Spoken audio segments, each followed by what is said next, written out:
Hello students, ਅੱਜ ਦਾ ਆਪਣਾ topic ਹੈ ਕੋਲੋਇਡਸ ਦੇ ਵਿੱਚੋਂ ਪ੍ਰੈਪਰੇਸ਼ਨ ਆਫ ਕੋਲੋਇਡਸ। ਕੋਲੋਇਡਸ ਦੋ ਤਰ੍ਹਾਂ ਦੇ ਹੁੰਦੇ ਆ, ਲਾਇਓਫਿਲਿਕ ਕੋਲੋਇਡਸ ਐਂਡ ਲਾਇਓਫੋਬਿਕ ਕੋਲੋਇਡਸ।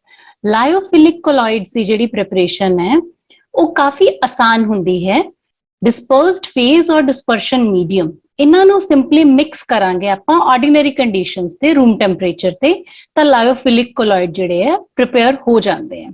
इनका कारण की है कि इतनी इजीली ये प्रिपेयर हो गए क्योंकि डीपी और डीएम यानी कि डिस्पर्स्ड फेज और डिस्पर्शन मीडियम दे विचकार काफी स्ट्रॉन्ग अफिनिटी हुंदी है, आपस दे विच अट्रैक्शन हुंदी है, जिस करके दोनों नू सिंपली मिक्स करन दे नाल ही लायोफिलिक कोलॉइड इजीली प्रिपेयर किए जा सकते हैं। For example gelatin, gum, starch, इन्हां सारियां दा सॉल्यूशन सिंपली पानी दे विच मिक्स करके they are said to be lyophilic colloids. Next है preparation of lyophobic colloid. Lyophobic colloid वो हुंदे हैं जिथे डिस्पर्स्ड फेज और डिस्पर्शन मीडियम दी जिहड़ी इंटरैक्शन है वो बहुत ज्यादा स्ट्रॉन्ग नहीं हुंदी ते इस करके काफी डिफिकल्टी दे नाल ही इन्हां नूं प्रिपेयर किया जाता है। कई मैथड्स पॉपुलर हैं, उन्हां दे विचों आपां जिहड़े मेन मैथड स्टडी करने हैं they are 4 methods. First is by chemical reactions, दूसरा है बाय मैकेनिकल डिस्पर्शन, तीसरा बाय इलेक्ट्रिकल डिस्पर्शन जिन्हों आपां ब्रिडिग्स आर्क मैथड भी कह दिंने popularly, and last is peptization. So आपां हुण डिटेल शुरू करांगे केमिकल रिएक्शंस मैथड दी। ਜਦੋਂ ਆਪਾਂ ਕੋਲੋਇਡਸ ਨੂੰ ਕੈਮੀਕਲ ਰਿਐਕਸ਼ਨਸ ਦੇ ਥਰੂ ਬਣਾਉਂਦੇ ਆ, ਆਪਾਂ ਇੱਕ ਐਗਜ਼ਾਮਪਲ ਲੈਣੇ ਆ ਕਿ ਆਪਾਂ ਸਲਫਰ ਦਾ ਸੋਲ ਪ੍ਰਿਪੇਅਰ ਕਰਨਾ ਹੈ। So colloidal sol of sulphur can be prepared by bubbling H2S gas through bromine water, sulphur dioxide, nitric acid. ਦੇਖੋ H2S ਗੈਸ ਆਪਾਂ ਬ੍ਰੋਮੀਨ ਵਾਟਰ, ਸਲਫਰ ਡਾਈਆਕਸਾਈਡ ਤੇ ਨਾਈਟ੍ਰਿਕ ਐਸਿਡ ਦੇ ਵਿੱਚੋਂ ਲੰਘਾਣੀ ਹੈ, ਔਰ ਜਦੋਂ ਕੈਮੀਕਲ ਰਿਐਕਸ਼ਨ ਹੋ ਜਾਏਗੀ ਤਾਂ ਸਲਫਰ ਦੇ ਪਾਰਟੀਕਲਸ ਜਿਹੜੇ ਆ ਉਹ ਸੋਲ ਪ੍ਰਿਪੇਅਰ ਕਰ ਲੈਣਗੇ, ਸੋਲ ਫਾਰਮ ਦੇ ਵਿੱਚ ਹੋਣਗੇ ਉਹ। ਸੋ ਕਈ ਵਾਰੀ ਸੋਲ ਬਣਾਉਣਾ ਕਾਫੀ ਆਸਾਨ ਹੁੰਦਾ ਹੈ, ਚਾਹੇ ਉਹ ਲਾਇਓਫੋबिक ਸੋਲ ਹੋਵੇ, ਕੈਮੀਕਲ ਰਿਐਕਸ਼ਨ ਦੇ ਥਰੂ ਹੁੰਦਾ ਹੈ। ਕੈਮੀਕਲ ਰਿਐਕਸ਼ਨ ਆਕਸੀਡੇਸ਼ਨ ਹੋ ਸਕਦੀ ਹੈ, ਰਿਡਕਸ਼ਨ ਹੋ ਸਕਦੀ ਹੈ, ਡੀਕੰਪੋਜੀਸ਼ਨ ਹੋ ਸਕਦੀ ਹੈ, ਕਈ ਵਾਰੀ ਡਬਲ ਡਿਸਪਲੇਸਮੈਂਟ ਰਿਐਕਸ਼ਨ ਵੀ ਹੁੰਦੀ ਹੈ। ਸੋ ਮੇਨਲੀ ਇਹ ਹੈ ਕਿ ਕੈਮੀਕਲ ਰਿਐਕਸ਼ਨਸ ਦੀ ਮਦਦ ਦੇ ਨਾਲ ਵੀ लायोफोबिक कोलॉइड बनाए जा सकते हैं। Second method is mechanical dispersion method. इस मैथड दे थ्रू आपां जिवें काली स्याही जिन्हों कहने ब्लैक इंक या पेंट्स है, वार्निशेस वो बनाए जाते हैं। हुंदा की है कि आपां जेड़े सबस्टांस दा कोलॉइडल सोल्यूशन बनाना है उन्हों क्रश करके उनके जेड़े छोटे छोटे टुकड़े होंगे उन्हां नूं आपां डिस्पर्शन मीडियम दे विच मिक्स करके एक सस्पेंशन तैयार कर लेने हैं ते सस्पेंशन नूं आपां कोलॉइडल मिल दे विच पा के चंगी तरह ग्राइंड कर लेने हैं। कोलॉइडल मिल जिहड़ी है वो एक चक्की दी तरह हुंदी है, जिस तरह चक्की दे 2 पुड़ हुंदे हैं, इसे तरीके नाल 2 मैटल दीयां डिस्क हुंदियां जिन्हां नूं ड्राइविंग बेल्ट दी मदद दे नाल एक दूजे दे उत्ते रगड़न दे लई इस्तेमाल कीता जांदा है। इस थां तो इस हॉप तो सस्पेंशन मटीरियल जिहड़ा है वो इन्हां मैटल डिस्क्स दे बिटवीन ड्रॉप कर दिता जाता है ते मैटल डिस्क जिहड़ियां है वो ऑपोजिट डायरेक्शन च रोटेट करदी हैं, जिस करके जिहड़ा सस्पेंशन मटीरियल है वो ग्राइंड होके वेरी फाइनली ग्राइंड होके वो कोलॉइडल साइज दी रेंज विच आ जाता है ते आपां कहने हैं कि कोलॉइडल सोल्यूशन तैयार हो गया। लायोफोबिक कोलॉइड जिवें जे आपां मैटल सोल बनाने हैं तां उहदे लई एक होर मैथड हुंदा है इलैक्ट्रिकल डिस्पर्शन दा मैथड, जिन्हों आपां ब्रिडिग्स आर्क मैथड दे नाल पॉपुलरली जानदे हैं। इस मैथड दे विच की हुंदा है कि 2 मैटल इलैक्ट्रोड, जेड़ी मैटल दा आपां सोल बनाना है उहदे 2 इलैक्ट्रोड्स लै लैने हैं ते उहनां नूं जेड़ा भी डिस्पर्शन मीडियम लेना है, सपोज वाटर लेना है तां उहदे च इमर्स कर दिंने हैं, डिप कर दिंने हैं। जेड़ा वाटर लिता है इस वाटर का सैटअप कुछ इस तरह का होंदा है कि ये आले दुआले काफी ठंडा रखा जाता है। आपां इहनूं एक डायग्राम के थ्रू समझण की कोशिश करते हैं ब्रिडिग्स आर्क मैथड नूं। ਇਹ ਹੈ ਬ੍ਰਿਡਿਗਸ ਆਰਕ ਮੈਥਡ ਦਾ ਸੈਟਅਪ। ਇਹਦੇ ਵਿੱਚ ਮੈਟਲ ਦੇ ਦੋ ਇਲੈਕਟ੍ਰੋਡਸ ਲਏ ਗਏ, ਇੱਕ ਨੂੰ ਪੋਜ਼ਿਟਿਵ ਟਰਮੀਨਲ ਨਾਲ ਤੇ ਦੂਸਰੇ ਨੂੰ ਨੈਗੇਟਿਵ ਟਰਮੀਨਲ ਦੇ ਨਾਲ ਜੋੜਿਆ ਜਾਂਦਾ ਹੈ। ਇਹਨਾਂ ਨੂੰ ਵਾਟਰ ਦੇ ਵਿੱਚ ਡਿਪ ਕਰ ਦਿੱਤਾ ਗਿਆ। As you can see metal electrodes have been dipped in water. ਇਸ ਵਾਟਰ ਨੂੰ ਠੰਡਾ ਕਿਵੇਂ ਰੱਖਿਆ ਜਾਂਦਾ ਹੈ? ਇਹਦੇ ਆਲੇ ਦੁਆਲੇ ਇੱਕ ਕੰਟੇਨਰ ਦੇ ਵਿੱਚ ਆਈਸ ਪਾ ਦਿੱਤੀ ਜਾਂਦੀ ਹੈ, ਜਿਹਦੇ ਨਾਲ ਇਸ ਵਾਟਰ ਨੂੰ ਬਿਲਕੁਲ ਠੰਡਾ ਰੱਖਿਆ ਜਾਂਦਾ ਹੈ। ਇੱਥੇ ਦੋਨੋਂ ਮੈਟਲ ਇਲੈਕਟ੍ਰੋਡਸ ਇੱਕ ਆਰਕ ਦੀ ਮਦਦ ਦੇ ਨਾਲ ਕਨੈਕਟਡ ਹੈ। ਜਦੋਂ ਇਲੈਕਟ੍ਰਿਕ ਸਪਲਾਈ ਇੱਥੇ ਸੈਂਡ ਕੀਤੀ ਜਾਂਦੀ ਹੈ, ਸਰਕਟ ਪੂਰਾ ਹੁੰਦਾ ਹੈ, ਤਾਂ ਇਹ ਆਰਕ ਹੀਟ ਅਪ ਹੋ ਜਾਂਦੀ ਹੈ। ਇੰਨੀ ਜ਼ਿਆਦਾ ਹੀਟ ਅਪ ਹੋ ਜਾਂਦੀ ਹੈ ਕਿ ਮੈਟਲ ਦੇ ਇਲੈਕਟ੍ਰੋਡਸ ਦੇ ਵਿੱਚੋਂ ਮੈਟਲ ਇਵੈਪੋਰੇਟ ਹੋ ਜਾਂਦੀ ਹੈ। ਦੋਜ਼ ਵੇਪਰਸ, ਜਿਹੜੇ ਵੇਪਰ ਇੱਥੋਂ ਇਲੈਕਟ੍ਰੋਡ ਚੋਂ ਨਿਕਲੇ, ਉਹ ਪਾਣੀ ਚ ਜਾਣਗੇ ਤੇ ਪਾਣੀ ਚ ਜਾ ਕੇ ਇੱਕਦਮ ਕੂਲ ਹੋ ਜਾਣਗੇ। ਐਜ਼ ਅ ਰਿਜ਼ਲਟ ਇੱਥੇ ਮੈਟਲ ਦਾ ਸੋਲ ਪ੍ਰਿਪੇਅਰ ਹੋ ਜਾਏਗਾ। So this method is very popular method to prepare metal sols. ਇਸ ਮੈਥਡ ਦਾ ਨਾਮ ਹੈ Bredig's arc method. Next method to prepare lyophobic colloid is peptization ਦੇ through ਆਪਾਂ ਬਣਾने हैं। Peptization ਦਾ ਮਤਲਬ ਕੀ ਹੁੰਦਾ ਹੈ ਕਿ ਕਿਸੇ ਵੀ freshly prepared precipitate ਦੇ ਉੱਤੇ suitable electrolyte ਪਾ ਦੋ ਤੇ colloidal solution ਬਣ ਜਾਏਗਾ। ਇਸ method ਨੂੰ ਕਿਹਾ ਜਾਂਦਾ ਹੈ peptization। The process of converting of freshly prepared precipitate into colloidal form by addition of suitable electrolyte is called peptization। ਹੁਣ ਇਸ ਦੇ ਵਿੱਚ ਜਿਹੜਾ ਇਲੈਕਟ੍ਰੋਲਾਈਟ ਇਸਤੇਮਾਲ ਕੀਤਾ ਜਾਂਦਾ ਹੈ ਉਹਨੂੰ ਆਪਾਂ ਕਹਿੰਦੇ ਆ ਪੈਪਟਾਈਜ਼ਿੰਗ ਏਜੰਟ। ਫॉर ਐਗਜ਼ਾਮਪਲ, ਆਪਾਂ ਇੱਕ ਫਰੈਸ਼ਲੀ ਪ੍ਰੀਪੇਅਰਡ ਪ੍ਰੈਸਿਪਿਟੇਟ ਲਿੱਤਾ ਫੈਰਿਕ ਹਾਈਡਰੋਕਸਾਈਡ ਦਾ। ਇਹਦੇ ਵਿੱਚ ਜਦੋਂ ਆਪਾਂ FeCl3 ਪਾਣੇ ਆ, then what happens ਕਿ ਇਹ ਪ੍ਰੈਸਿਪਿਟੇਟ ਫੈਰਿਕ ਇਲੈਕਟ੍ਰੋਲਾਈਟ ਦੇ ਵਿੱਚੋਂ ਫੈਰਿਕ ਆਇਨਸ ਨੂੰ ਆਪਣੇ ਉੱਪਰ ਐਬਜ਼ੌਰਬ ਕਰ ਲੈਂਦਾ ਹੈ ਤੇ ਆਪਣੇ ਕੋਲੇ ਰੈਡਿਸ਼ ਬ੍ਰਾਊਨ ਕੋਲੋਇਡਲ ਸੋਲੂਸ਼ਨ ਆ ਜਾਂਦਾ ਹੈ। ਹੁਣ ਇਹਦਾ ਕਾਰਨ ਕੀ ਹੈ? How does it happen? Why does it happen? ਇਹ ਐਕਚੁਅਲੀ ਇਸ ਤਰੀਕੇ ਨਾਲ ਆਪਾਂ ਡਾਇਗਰਾਮੈਟਿਕਲੀ ਅੰਡਰਸਟੈਂਡ ਕਰ ਸਕਦੇ ਹਾਂ। ਪ੍ਰੈਸਿਪਿਟੇਟ ਦਾ ਸਾਈਜ਼ ਬਹੁਤ ਬੜਾ ਹੁੰਦਾ ਹੈ। ਜਦੋਂ ਉਹਦੇ ਤੇ ਇਲੈਕਟ੍ਰੋਲਾਈਟ ਪਾਣੇ ਆ ਤਾਂ ਛੋਟੇ ਛੋਟੇ ਆਇਨਸ ਅਸੀਂ ਐਡ ਕਰਤੇ, ਜਿਹੜੇ ਆਇਨਸ ਹੈ ਇਹਦੀ ਸਰਫੇਸ ਤੇ ਐਬਜ਼ੌਰਬ ਹੋ ਜਾਣਗੇ ਲਾਈਕ ਦਿਸ।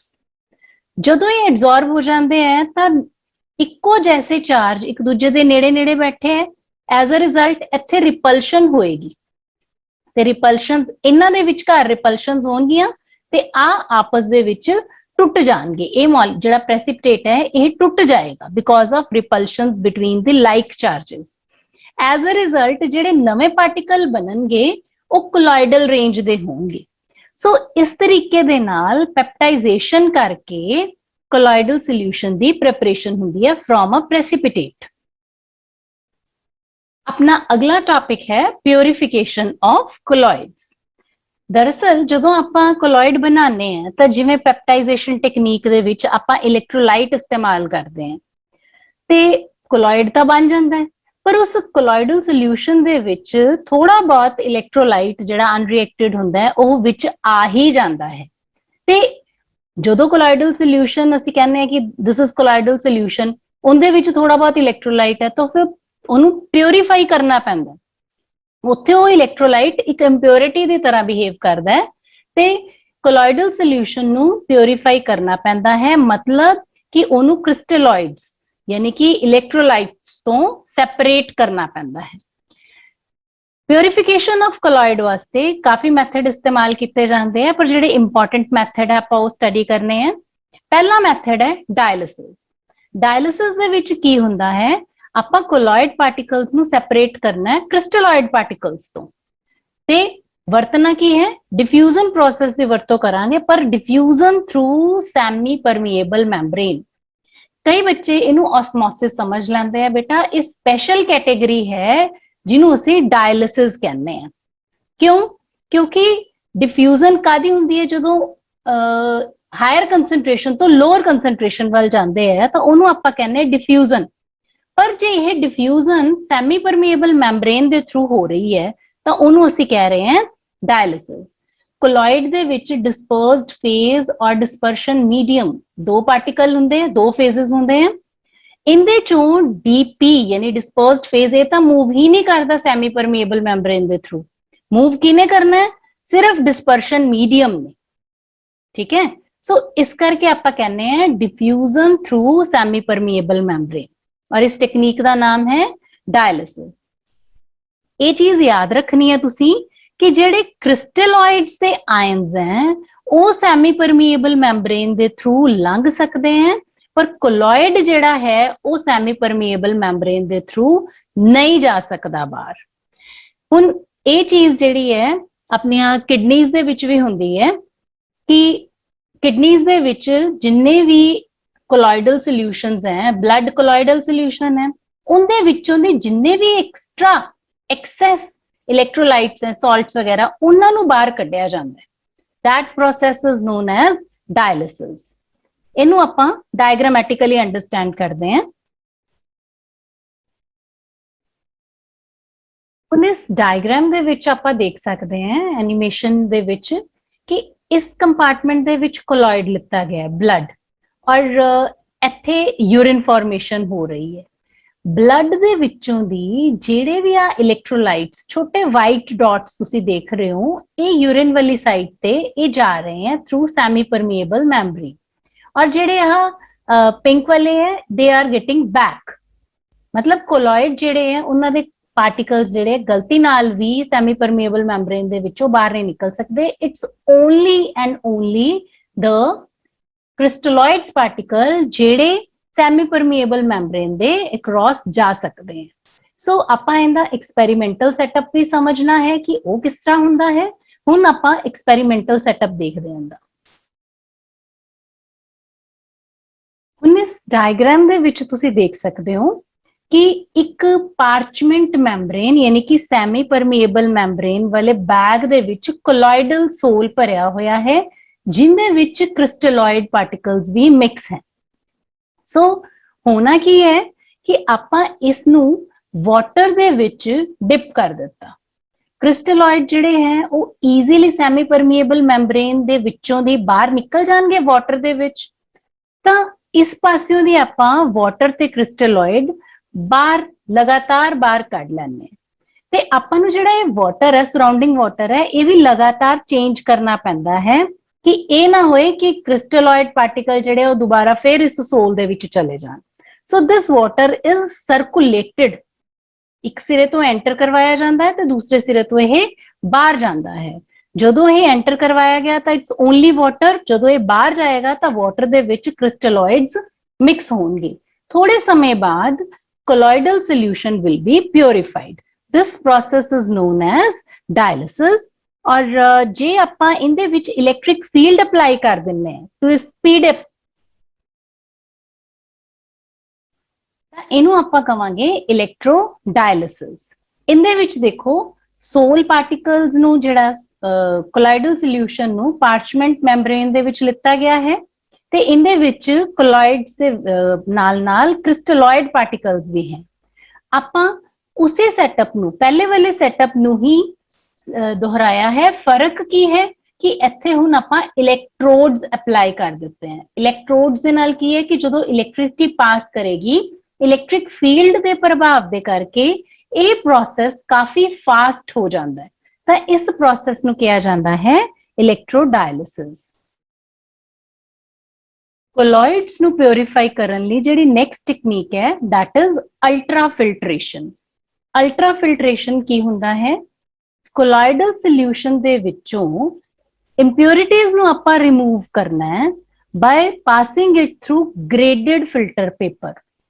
यानी कोलॉइडल सॉल्यूशन नू आपां ग्रेडेड फिल्टर पेपर दे थ्रू जे पास करांगे तां कोलॉइडल सॉल्यूशन जिहड़ा है वो ऊपर रह जाएगा, इंप्योरिटीज जिहड़ियां वो नीचे आ जाणगियां। ग्रेडेड फिल्टर पेपर्स नू कहंदे हैं अल्ट्रा फिल्टर्स। आपां इहनू टेक्निकली समझण दी कोशिश करदे हैं। जदों ऑर्डिनरी फिल्टर पेपर दे विचों कोलॉइडल सॉल्यूशन नू आपां लंघाने हैं ते जिहड़े कोलॉइडल सॉल्यूशन दा पार्टिकल साइज है उन्हां दे नालों फिल्टर पेपर दे पोर दा साइज जिहड़ा है वो कंपेरेबल ही हुंदे हैं तकरीबन। मतलब पोर साइज बड़ा है, कोलॉइडल सोल्यूशन पार्टिकल इनदे विचों आसानी नाल निकल सकता है। सधारण फिल्टर पेपर दे विचों कोलॉइडल पार्टिकल लंघ सकते हैं, जिस करके असी कोलॉइडल पार्टिकल्स नू सीव नहीं कर सकते, फिल्टर नहीं कर सकते। क्यों? क्योंकि इत्थे पोर साइज इज बिग। पर जे पोर साइज रिड्यूस कर दिता जाए देन उस फिल्टर पेपर नू आपां कहांगे अल्ट्रा फिल्टर पेपर। उत्थे होएगा कि पोर साइज छोटा हो गया। पोर साइज कितना छोटा हो गया? जे आपां विच कुछ मटीरियल इत्थे स्पैशल इनदे विच डिपॉजिट कर दिए। किहड़े-किहड़े मटीरियल डिपॉजिट किए जा सकते हैं? कोलॉइडियन या जेलेटिन आपां कहने हैं। उहदे नाल की हुंदा है कि पोर साइज पहला इन्ना सीगा ते हुण ओह रिड्यूस होके थोड़ा जा ही रह गया। हुण की होएगा कि पोर साइज छोटा हो गया, कोलॉइडल पार्टिकल जेड़े हैं वो बड़े हैं, वो फिल्टर पेपर दे उत्ते ही रह जाएंगे ते जिहड़ियां भी इंप्योरिटीज हैं वो सारियां नीचे आ जाएंगियां, ट्रू सोल्यूशन दी फॉर्म दे विच वो नीचे आ जाएंगियां।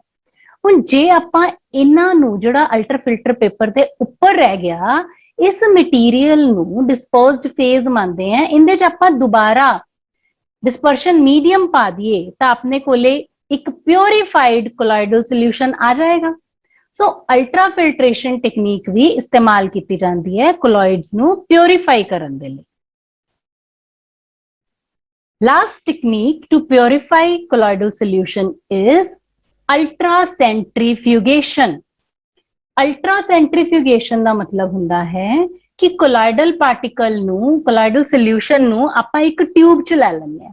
ਉਸ ਟਿਊਬ ਨੂੰ ਇੱਕ ਮਸ਼ੀਨ 'ਚ ਪਾ ਦਿੰਦੇ ਆ ਜਿੱਥੇ ਉਹਨੂੰ ਬੜੀ ਤੇਜ਼ੀ ਨਾਲ ਘੁਮਾਇਆ ਜਾਂਦਾ ਹੈ। ਜਦੋਂ ਟਿਊਬ ਨੂੰ ਤੇਜ਼ੀ ਨਾਲ ਘੁਮਾਇਆ ਜਾਂਦਾ ਹੈ ਤਾਂ ਕੋਲੋਇਡਲ ਪਾਰਟੀਕਲਸ ਜਿਹੜੇ ਹੈ ਉਹ ਬਾਟਮ ਤੇ ਸੈਟਲ ਡਾਊਨ ਹੋ ਜਾਂਦੇ ਆ। ਉਹਨੂੰ ਆਪਾਂ ਕਹਿੰਦੇ ਆ ਸੈਂਟਰੀਫਿਊਗੇਟ। ਤੇ ਜਿਹੜੀਆਂ ਇੰਪਿਉਰਿਟੀਜ਼ ਹੁੰਦੀਆਂ ਹੈ ਉਹ ਹਲਕੀਆਂ ਹੋਣ ਕਰਕੇ ਉਹ ਉੱਪਰ ਰਹਿ ਜਾਂਦੀਆਂ। ਜਦੋਂ ਆਪਾਂ ਸੈਂਟਰੀਫਿਊਗੇਟ ਅਲੱਗ ਕਰ ਲੈਂਦੇ ਆ ਤੇ ਉਹਦੇ 'ਚ ਨਵਾਂ डिस्पर्शन मीडियम पा दिन्ने हैं तो अपने कोले सोल जिहड़ा रीजनरेट हो जाता है, दोबारा बन जाता है। हुण इहदा एक आपां सैटअप भी देखते हैं। दिखाए गए डायग्राम दे विच तुसीं इह देख सकते हो कि आ ट्यूब्स है। इन्हां ट्यूब्स नूं जो भी आपां सैंपल इहदे च फिल करना है, इन्हां नूं बहुत फास्ट स्पीड ते रोटेट किया जाता है। जदों इन्हां नूं रोटेट किया जाता है ਤਾਂ ਆਪਣੇ ਕੋਲੇ जो भी सेंट्रीफ्यूगेट है, हैवीयर पार्टिकल ਜਿਹੜੇ ਹੋਣਗੇ ਉਹ ਹੇਠਾਂ ਸੈਟਲ ਹੋ ਜਾਂਦੇ ਹੈ ਔਰ ਲਾਈਟਰ ਪਾਰਟੀਕਲ ਜਿਹੜੇ ਹੋਣਗੇ ਉਹ ਉੱਪਰ ਰਹਿੰਦੇ ਹੈ।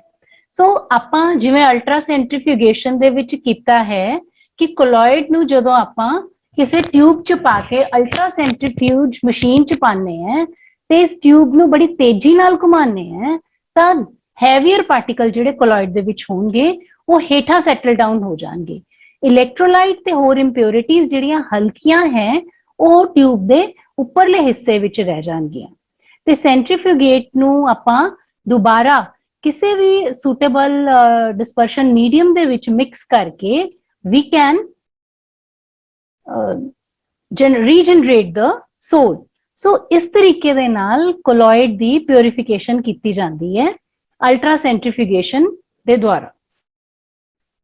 सो आई होप बेटा हुण तुहानू प्रिपरेशन ऑफ कोलॉइड और प्योरीफिकेशन ऑफ कोलॉइड्स ये दोनों टेक्निक्स अच्छे तरीके नाल समझ लग गईयां होणगियां ते नोट्स जिहड़े आ बेटा तुसीं वो डिस्क्रिप्शन बॉक्स चों लै सकदे हो। Thank you. Like, share, subscribe and click the bell icon for more updates.